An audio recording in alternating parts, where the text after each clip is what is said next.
ఎదుటివారి సంతోషాన్ని చూసి ఓర్చుకోలేక వాళ్ళ జీవితంలో వాళ్ళు ఎలా నష్టపోతున్నారో సేమ్ వాళ్ళు కూడా ఎలా ఉంటారంటే వాళ్ళ జీవితంలో కూడా ఇలా జరిగితే బాగుంటుంది అని కోరుకుంటారు చూడండి. అలాంటి వాళ్ళని అస్సలు మన దరిదాపులో కూడా రానివ్వద్దు.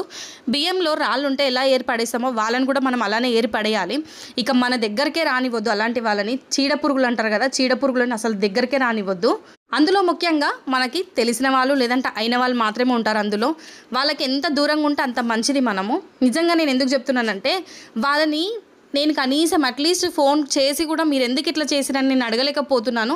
మరి అది మన మంచితనమో లేదంటే ఇంకేంటో నాకైతే అర్థం కావట్లేదు. నేను డిప్రెషన్లోకి అయితే వెళ్ళిపోతున్నానండి.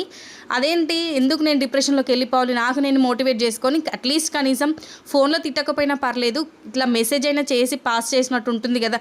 నా దరిద్రం ఏంటంటే తనకి ఫోన్ కూడా లేదు. కనీసం నా మెసేజ్ అయినా చూస్తుందో లేదో ఇలాంటి వీడియో అనేసి అనుకుంటున్నాను. కానీ ఆమె చూడకపోతే ఏంటి, వాళ్ళోళ్ళు ఎవరైనా చూస్తారు కదా, వాళ్ళకి కుచ్చుకుంటుంది. అప్పుడు అర్థమవుతుంది అనమాట, అరే ఇది మా కోసమే వీడియోస్ చేసింది కదా అని చెప్పి.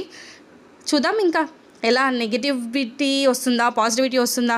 అవును, మీ లైఫ్లో ఇంతవరకు ఇలాంటి ఎవరైనా ఎదురయ్యారా? ఒకవేళ ఎదురైతే కామెంట్ బాక్స్లో కామెంట్ చేయండి. నాలాగా ఎవరైనా సఫర్ అయ్యే వాళ్ళు ఉన్నారా? నేనైతే చాలా సఫర్ అవుతున్నా వాళ్ళ వల్ల.